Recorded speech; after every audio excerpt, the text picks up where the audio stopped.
Waalaikumsalam warahmatullahi Ya. wabarakatuh. Gimana Pak Andri? Ada yang bisa dibantu? Begini Pak, saya rencana akan mengajukan kegiatan pembinaan ketenagakerjaan untuk bulan Agustus di wilayah Kecamatan Cilengsi, Kabupaten Bogor. Siap. Jadi Pak Andri berdasarkan apa sehingga menentukan akan melakukan pembinaan di daerah Cilengsi tersebut? Ya. Jadi berdasarkan analisa terhadap data WLKP yang pertama, yang kedua berdasarkan analisa terhadap tren pengaduan Pak dari tenaga kerja yang masuk ke pengawasan itu rata-rata berhubungan dengan hubungan kerja. Betul. Siap, siap. Jadi untuk Cilengsi kemungkinan ada beberapa perusahaan yang diindikasikan seperti itu. Betul Pak. Dan kemudian rencana pembinaan seperti apa yang akan Pak Andri lakukan termasuk Pak? Ya, kami akan datang untuk memberikan sosialisasi serta pemahaman kepada perusahaan berkaitan dengan tata cara melakukan perjanjian serta kewajiban-kewajiban yang harus dilaksanakan dan diberikan kepada tenaga kerja yang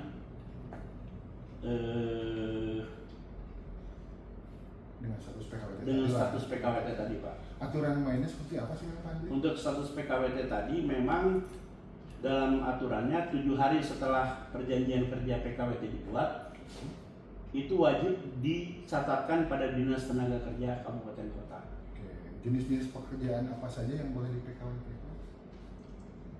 Di PKWT kan untuk jenis pekerjaan yang sifatnya tidak tetap dan tidak terus-menerus. Ya.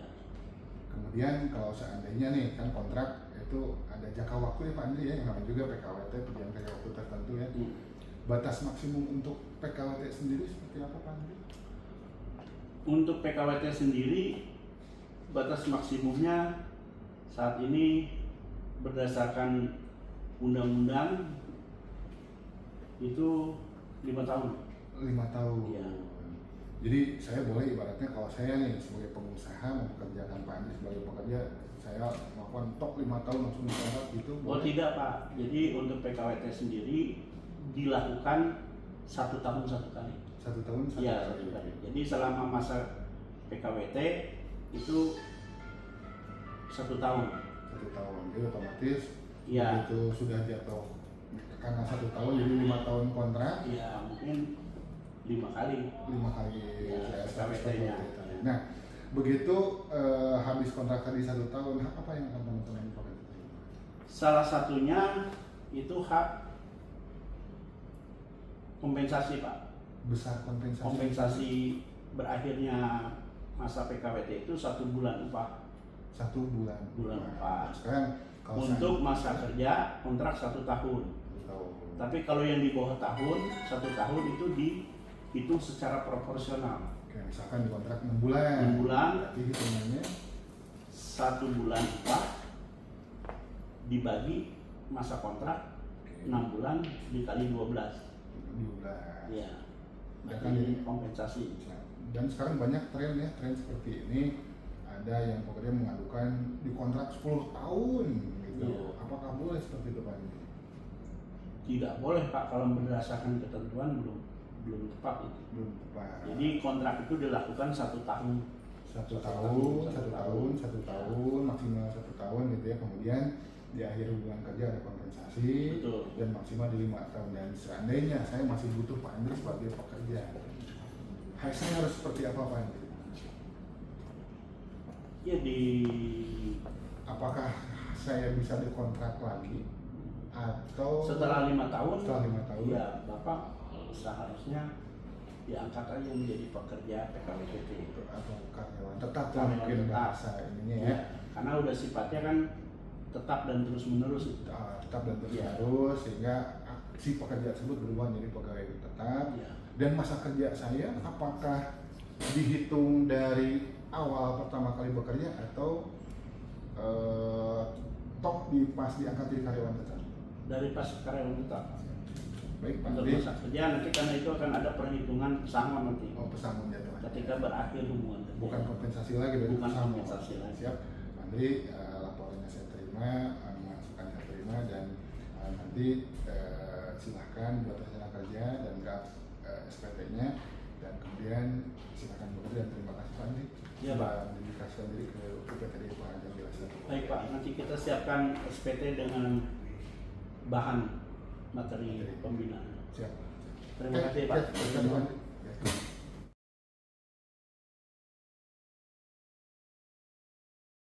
Terima kasih. Selamat pagi. Assalamualaikum warahmatullahi wabarakatuh. Selamat datang di UPTD Pengawasan Tenaga Kerjaan Wilayah 1 Bogor. Ada yang bisa kita bantu?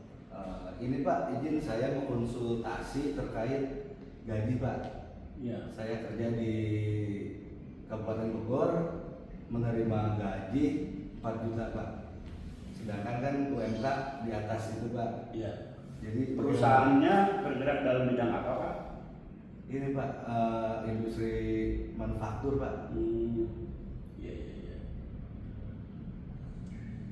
Berarti udah skala perusahaan skala besar ya Pak ya? Menengah besar ya? Oke. Berkaitan dengan upah itu diatur dalam ketentuan undang-undang bahwa upah itu harus berdasarkan upah minimum kabupaten yang ditetapkan berdasarkan keputusan Gubernur Jawa Barat. Jadi untuk keputusan Gubernur Jawa Barat, UMK Kabupaten Bogor 5.100.000. Artinya perusahaan dilarang untuk membayar upah di bawah ketentuan upah minimum. Untuk upahnya sendiri, Bapak tahu komponen upahnya apa saja? Itu pokoknya di slip itu gajinya sekira 4 juta Pak. Oh, Bapak nggak tahu ada komponen tunjangan gitu? Enggak Pak. Uang makan atau apa ada? Enggak ada uang makan Pak. Nggak ada uang Iya. makan. Jadi 4 juta saja. Iya. Iya. Bapak bawa itunya, slip upahnya. Enggak dibawa Pak. Oh iya. Nanti bisa Bapak lengkapi ya. Jadi berdasarkan ketentuan undang-undang memang pengusaha itu dilarang membayar upah di bawah upah minimum. Jadi Bapak sudah benar untuk memberikan informasi, nanti kita lakukan pengecekan ke sana.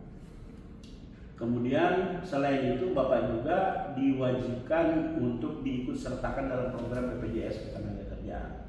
Nah iya Pak, kebetulan yang pegawai kontrak kita belum mendaftarkan BPJS Pak. Oh iya. BPJS Kerjaan. Jadi BPJS Ketenagakerjaan itu wajib Pak diikutsertakan seluruh karyawan dengan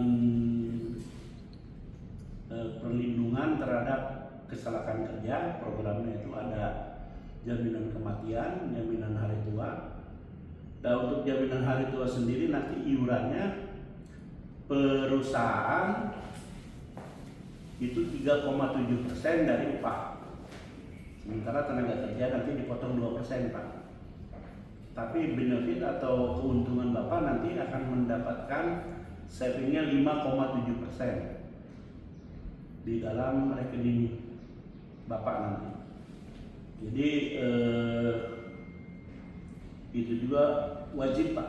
Itu menjadikan hak Bapak untuk didaftarkan dalam program BPJS Ketenagakerjaan dan BPJS Kesehatan. Bapak udah dapat BPJS Kesehatan? Belum juga Pak. Oh belum juga. Iya. Itu wajib juga Pak. Karena nanti jangan sampai Bapak menggunakan BPJS Mandiri atau BPJS yang BBI, penerima bantuan iuran yang dari pemerintah daerah atau pemerintah pusat. Itu peruntukannya berbeda Pak. Kalau Bapak sudah bekerja, maka Bapak iurannya harus masuk ke dalam iuran yang dibayarkan oleh perusahaan juga. Gitu. Jadi saya kira begitu penjelasannya Pak untuk kewajiban pembayaran upah minimum dan BPJS. Masih ada yang kurang jelas Pak? Jelas Pak. Cukup ya? Iya Pak. Karyawannya berapa orang Pak di sana? Kurang lebih 300. Banyak ya, Pak. besar ya. Cuma sebagian kontrak gitu Pak. Bapak kontrak atau tetap? Kontrak, Atau Pak. kontrak ya? Iya. tenaga kerja kontrak juga wajib Pak diikut sertakan dalam program BPJS ini. Jadi tidak hanya tenaga kerja tetap, jadi hak Bapak sama dengan karyawan, dengan tenaga kerja dengan perjanjian kerja waktu tidak tertentu atau tetap. Bapak masa kerjanya udah berapa lama? Baru kontrak pertama sih Pak. Oh, baru kontrak ini, pertama. ya. Jadi belum 1 tahun? Belum Pak. Oke. Masih 1 tahun berjalan ya? Ya. Oke. Nah ini Pak, kalau untuk ini kan udah dibuat kayak misalnya Pak. Selanjutnya apa Pak? Apa yang harus dilakukan lah gitu? Ya, nanti Bapak menyampaikan data-data berkaitan dengan upah tadi ke kami. Nanti kami akan membuatkan rencana kerja pemeriksaan ke sana. Begitu ya Pak. Iya. Saya kira gitu aja dulu Pak. Nanti dilengkapi data-datanya, kami akan segera melakukan pemeriksaan atau pembinaan ke lapangan. Saya kira gitu Pak ya. Ya, Pak. Penjelasannya. Terima kasih Pak. Masalah ya Pak. Ya.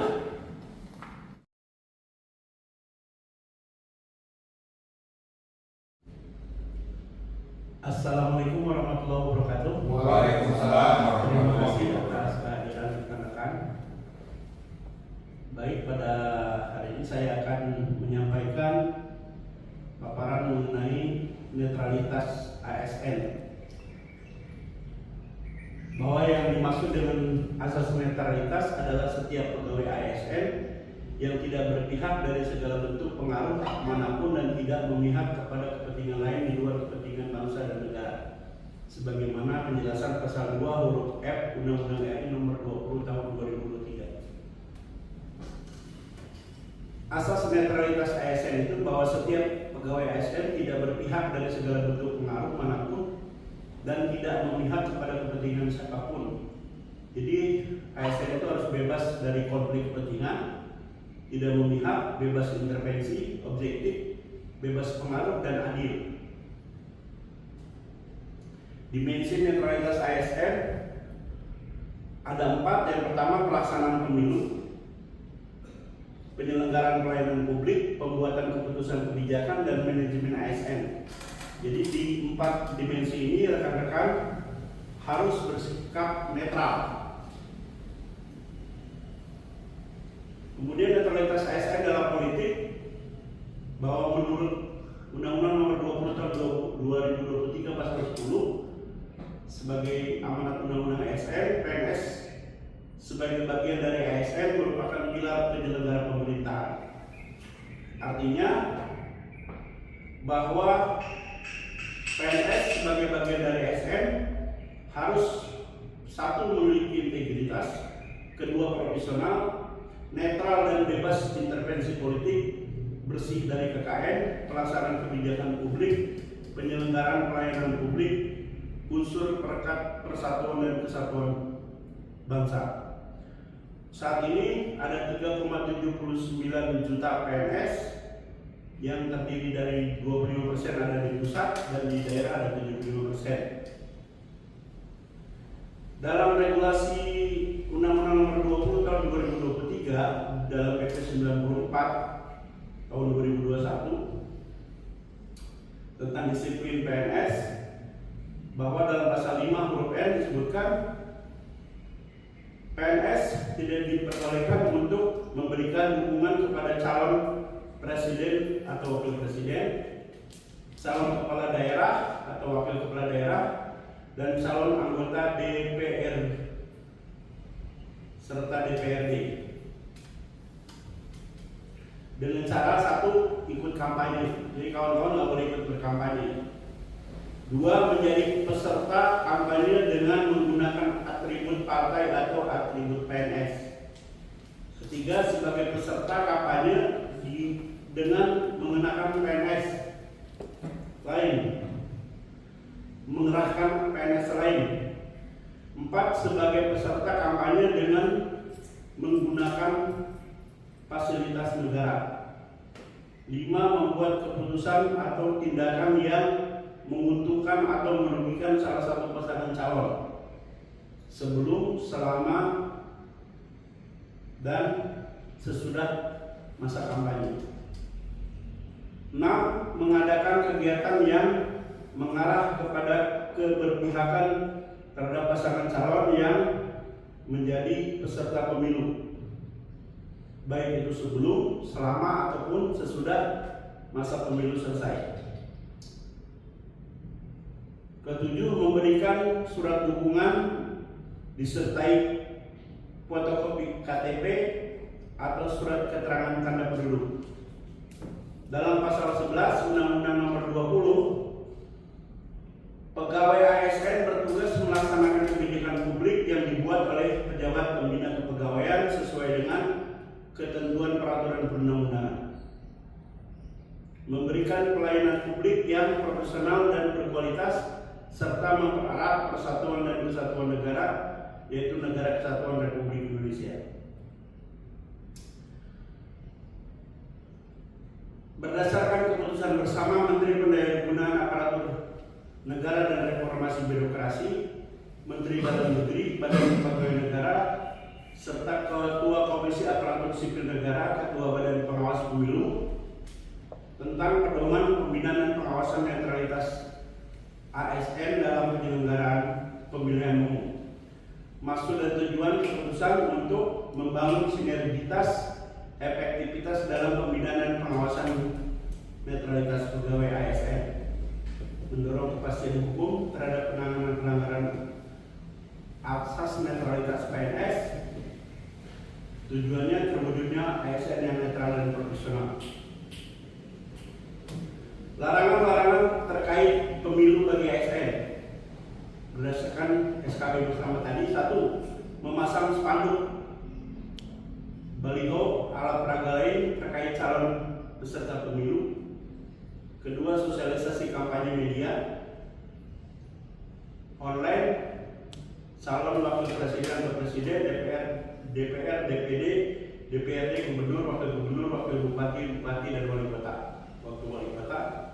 3. Melakukan pendekatan kepada parpol sebagai bakal calon presiden, wakil presiden, DPRD, DPD, gubernur, wakil gubernur, bupati, wakil bupati, dan wali kota serta wakil wali kota. Memposting pada media sosial, media lain yang dapat diakses publik, antara lain foto bersama dengan calon presiden atau wakil presiden, wakil gubernur, badan gubernur, DPRD, serta DPD. Tim sukses dengan menunjukkan memperagakan simbol keberpihakan. Demikian sepintas mengenai netralitas penyelenggaraan pelayanan publik. Terima kasih. Assalamualaikum warahmatullahi wabarakatuh. Waalaikumsalam.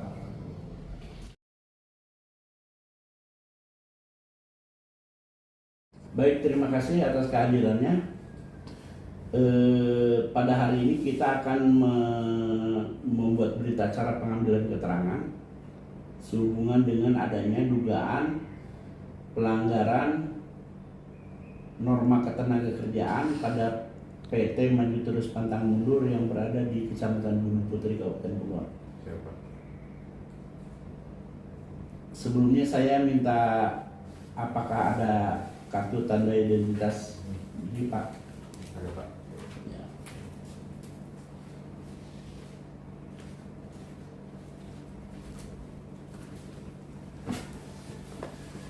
Berarti nama Pak Joni.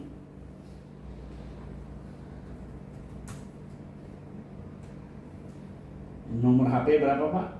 081 Ya, 22 iya. 33 457. Nomor KTP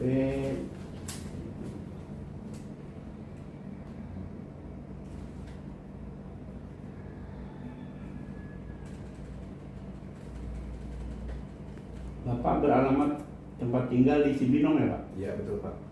Desa Sukahati, Kecamatan Cibinong, Kabupaten Bogor. Iya.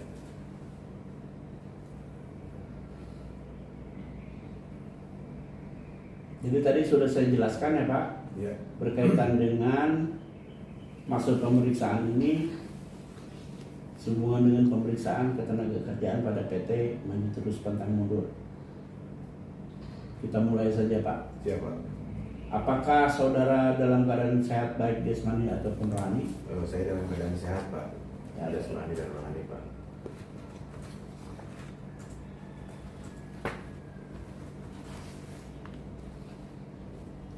Apakah saudara bersedia untuk memberikan keterangan yang sebenar-benarnya Siapa? pada pemeriksaan? Siapa?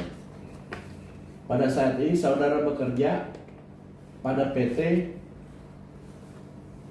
Maju Terus Pantang Mundur. Apa jabatan dan tugas tanggung jawab saudara sehari-hari? Saya bekerja di perusahaan sebagai jabatan sebagai operator, Pak. Operator, Sejak ya. tahun 2022 di bulan Februari. Tanggung jawab saya yang mengoperasikan mesin, Pak. Ya.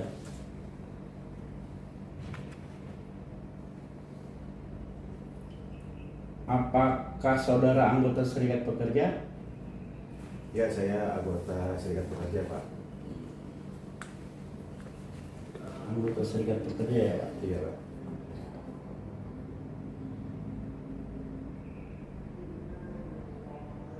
Siapa nama pimpinan perusahaan dan pengurus tempat saudara bekerja? Yang saya tahu direkturnya namanya Mansur S. Tapi untuk manajer HRD-nya Pak Taufik, Pak. Taufik ya.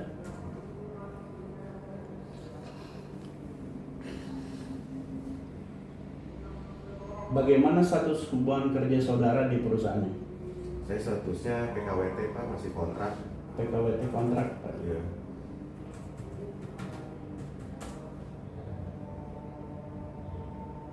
Berapa besar upah yang saudara terima? Saya terima sesuai slip gaji 3,5 juta, Pak. 3.500.000 ya. Iya. Apakah ada komponen upah yang diterima yang lain? Gaji pokok aja sih, Pak. Oh, gaji pokok saja. Tidak ada komponen lain.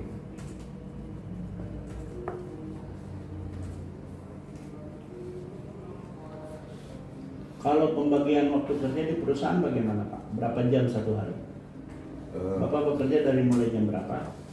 Saya kerja dari mulai jam 8, pulang jam 4 ya. 16. Iya. Sampai hari Jumat, Pak. Oh, 5 hari kerja. 5 hari kerja. 2 hari libur berarti ya Pak? Iya.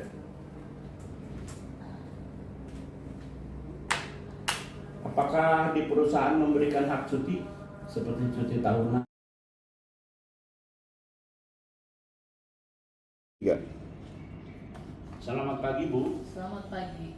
Saya akan menyampaikan laporan tentang hasil pengujian terhadap pelanggaran norma ketenagakerjaan di perusahaan Ya, silakan. yang dilakukan pada bulan Juli tahun 2026. Ya, silakan. Jadi berdasarkan hasil pengujian diketahui bahwa perusahaan yang berdomisili di Taman Yasmin Sektor 6 Cibadak, Kecamatan Bogor, Kecamatan Tanah Sareal, Kota Bogor, dilaksanakan pengujian pada tanggal 20 Mei tahun 2026 dengan hasil yang pertama, perusahaan membayar upah di bawah ketentuan upah minimum. Yang kedua, perusahaan belum membayar tunjangan hari raya kepada karyawan untuk tahun 2025. Tidak sesuai dengan ketentuan pasal 9 ayat 1 dan ayat 2, pasal 62, pasal 79 Peraturan Pemerintah Nomor 36 Tahun 2021 tentang pengupahan, junto pasal 2 ayat 1, pasal 3, pasal 5, pasal 11 Peraturan Menteri Ketenagakerjaan Nomor 6 Tahun 2016 tentang tunjangan hari raya keagamaan bagi buruh di perusahaan. Untuk itu, kami sudah menerbitkan nota pemeriksaan dan akan membuat nota penetapan terhadap kekurangan pembayaran upah minimumnya. Dasarnya apa? Berdasarkan hasil pemeriksaan,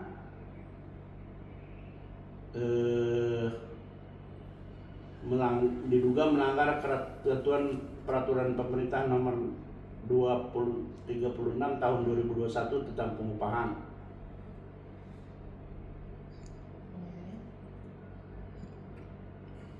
Ada lagi. Dan pasal 88E Undang-Undang Cipta Kerja bahwa pengusaha dilarang membayar upah di bawah ketentuan upah minimum. Apa yang harus dilakukan oleh pengawas tindakan selanjutnya?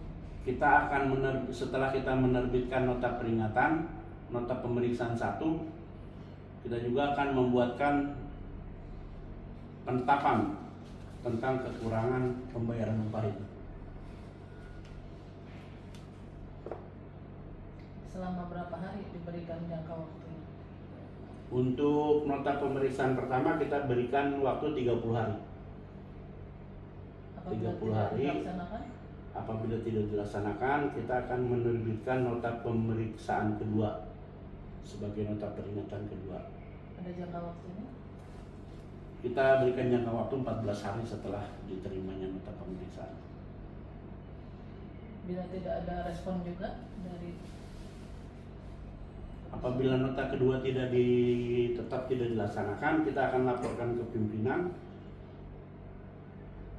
dan akan membuat laporan kejadian untuk diteruskan kepada PPNS.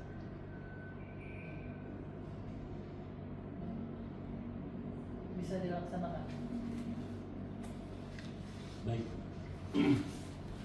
Ini draft nota pemeriksaan.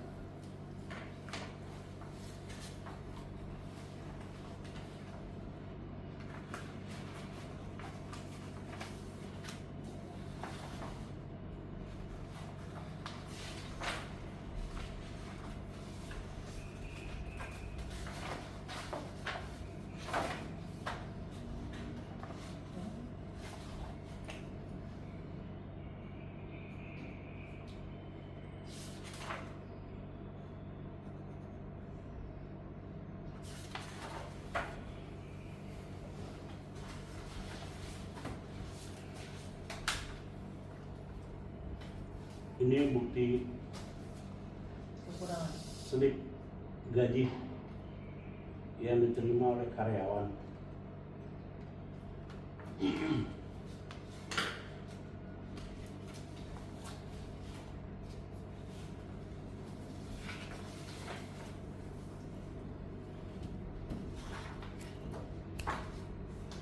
Baik, dilaksanakan sesuai regulasi yang ada.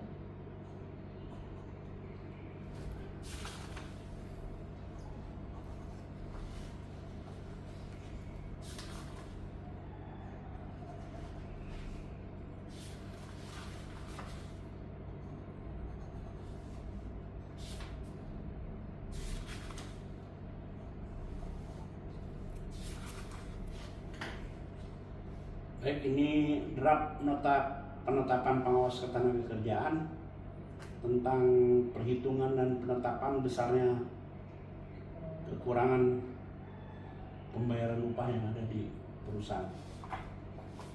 Ya.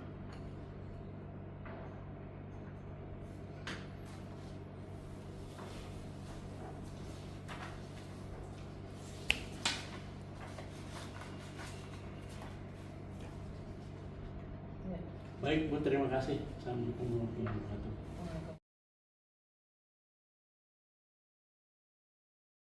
Pagi Bu, Selamat pagi. saya bermaksud untuk mengajukan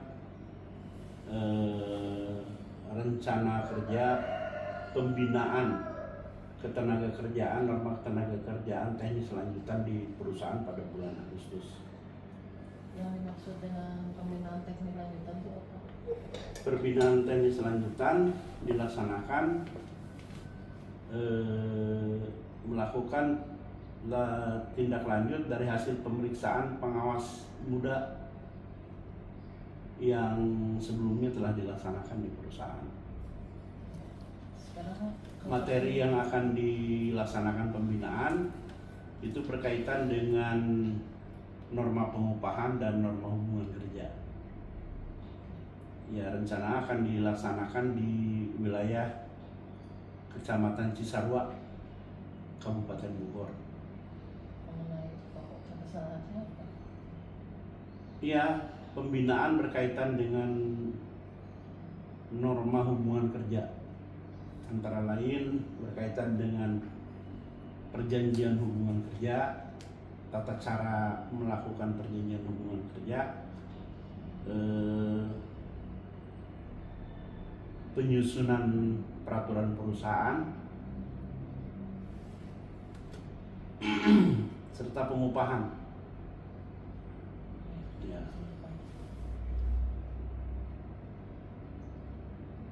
Hubungan kerjanya statusnya apa? Saat ini hubungan kerja yang ada di perusahaan itu sebagian besar dilaksanakan menggunakan PKWT, Bu, perjanjian kerja waktu tertentu.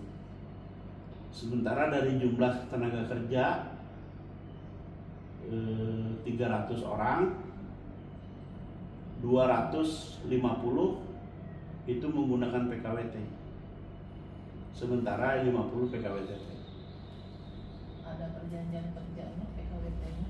Ada perjanjian kerja, makanya kita akan melakukan pembinaan terhadap tata cara penyusunan PKWT serta kewajiban-kewajiban yang harus dilaksanakan oleh pengusaha terhadap tenaga kerja yang perjanjian hubungan kerjanya PKWT. Salah satunya kewajiban pembayaran kompensasi kepada tenaga kerja. Sudah dilaksanakan pembayaran kompensasinya serta bukti-bukti. Belum, maka kita akan melakukan pembinaan agar itu lebih dipahami oleh tenaga kerja dan oleh pemberi kerjanya, yaitu pengusaha. Selain kompensasi, syarat-syarat PKWT apa saja? Salah satunya itu dicatatkan setelah 7 hari dilaksanakan perjanjian PKWT itu wajib dicatatkan pada Dinas Tenaga Kerja Kabupaten Kota setempat. Nah, di perusahaan ini belum dilaksanakan pencatatan itu. Di sini tindakan pengawas apa? Ya, kita akan melakukan pembinaan teknis lanjutan, Bu, kepada pengusahanya agar dia lebih memahami dengan tata cara apabila melaksanakan hubungan kerja dengan PKWT tadi.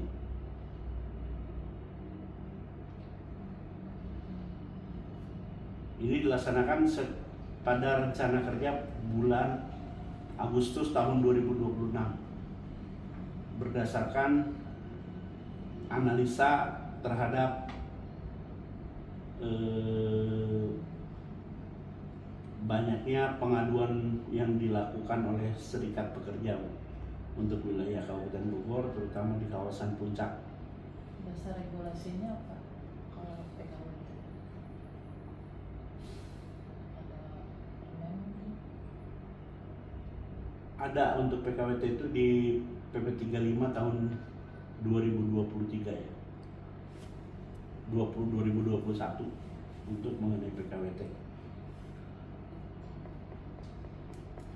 Dilaksanakan sesuai peraturan. Iya, Bu.